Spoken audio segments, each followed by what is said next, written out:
न्यायाधीश जस्टिस अभिजीत गंगोपाध्याय ने मंगलवार को इस्तीफा दे दिया। उन्होंने एक प्रेस कॉन्फ्रेंस को संबोधित करते हुए कहा, मैं 7 मार्च को भारतीय जनता पार्टी में शामिल हो रहा हूं। जस्टिस गंगोपाध्याय ने इस पर बोलते हुए कहा, उन्हें टीएमसी और कांग्रेस कानून की कोई जानकारी नहीं है और उन्हें कुछ गलत लगता है तो वे मेरे खिलाफ मामला दायर कर सकते हैं। जस्टिस गंगोपाध्याय ने कहा कि वह पश्चिम बंगाल की वर्तमान राजनीतिक स्थिति से खुश नहीं है और राज्य के लोगों के लिए कुछ करना चाहते हैं। उनका मानना है कि एक न्यायमूर्ति के रूप में वह लोगों की भलाई के लिए बहुत कुछ नहीं कर सकते। पत्रकारों द्वारा यह पूछे जाने पर कि वह आगामी लोकसभा चुनाव में किस सीट से बीजेपी के उम्मीदवार होंगे, जस्टिस गंगोपाध्याय ने कहा, मैं जिस सीट से भी लड़ूंगा इसकी जानकारी आप सभी को जरूर दूंगा।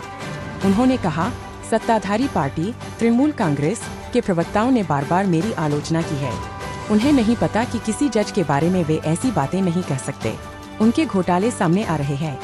मैंने अब राजनीति में उतरने का फैसला किया है क्योंकि उन्होंने टीएमसी मुझे मैदान में आकर लड़ने के लिए चुनौती दी है।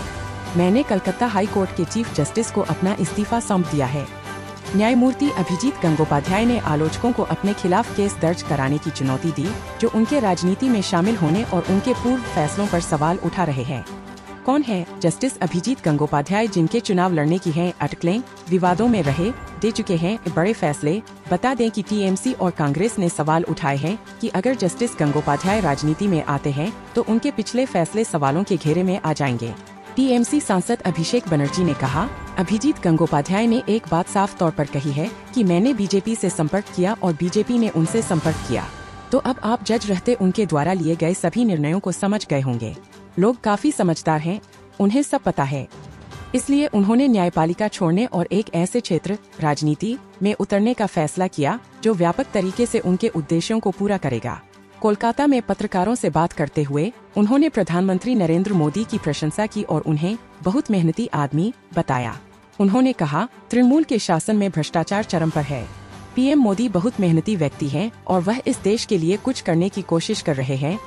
जस्टिस गंगोपाध्याय के तामलुक सीट चुनाव लड़ने की है चर्चा। जस्टिस अभिजीत इसी साल अगस्त में सेवानिवृत्त होने वाले थे। जज बनने से पहले उन्होंने 24 वर्षों तक वकालत की। वह 2 मई 2018 को कलकत्ता हाई कोर्ट के एडिशनल जज बने, फिर 2020 में उन्हें प्रमोट होकर स्थायी जज बन गए। पश्चिम बंगाल के सियासी हलके में इस बात की काफी चर्चा है कि जस्टिस अभिजीत गंगोपाध्याय तामलुक संसदीय सीट से बीजेपी के टिकट पर आगामी लोकसभा चुनाव लड़ सकते हैं। बता दें कि अतीत में तामलुक सीट का प्रतिनिधित्व मौजूदा बीजेपी नेता शुवेंदु अधिकारी करते रहे हैं। फिलहाल उनके भाई दिव्येंदु अधिकारी यहां से सांसद